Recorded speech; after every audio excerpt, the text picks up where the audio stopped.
This looks familiar, I'm sure, to the two of you. I just wanted to share this. So this ashtray was sketchy. It didn't work well, right? And I went and took it out because I had to put in, I had to. This was kind of funky. It like pulled out when you pulled the socket out. And so I put a new one in. And then this is a new one. I've got two high-speed USB-A's and then USB-C's, two of them, 78 watts total, which is nice. This is just a cigarette plug, right? Just to put an attachment in if we need it. But this thing would not open. It was just jammed up. It was funky, right? And so what I discovered when I took this out was that all of these little pins right here, they were plastic and they had broken. And the bottom, the middle, the top.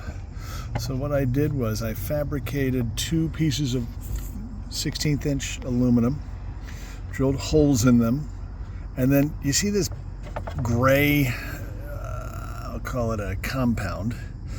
That is a mixture of crazy glue, baking soda, and graphite from a pencil. If you mix graphite and the baking soda together, the baking soda acts as a catalyst for the crazy glue, and the graphite adds additional strength. And then I put a new cotter pin in because the old one was too short now that I added a 16th inch here and a 16th inch down at the bottom. Doesn't matter about these middle ones being broken because now all my weight is supported by these metal, I'll call them stays, or I guess they'd be bearing mounts, right? Technically. So they allow that pin to slide through, but over time that spring caused excess wear, and the failure point was the plastic, very thin, not well designed. So ended up doing some nice modifications. This stuff is incredibly strong. It's stronger than epoxy, and epoxy would not stick to this particular plastic, so I had to see if crazy glue would, and then I came up with this formula that I found on YouTube. Here you can see the side view. There's holes drilled into the aluminum, and then this mixture, you literally sprinkle it on top of the crazy glue and it absorbs it and it instantly bonds. It takes about an hour to set.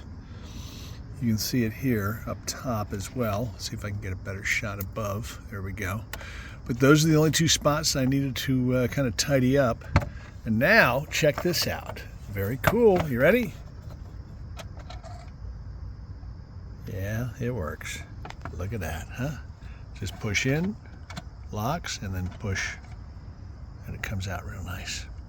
So our key holder is 100% functional now.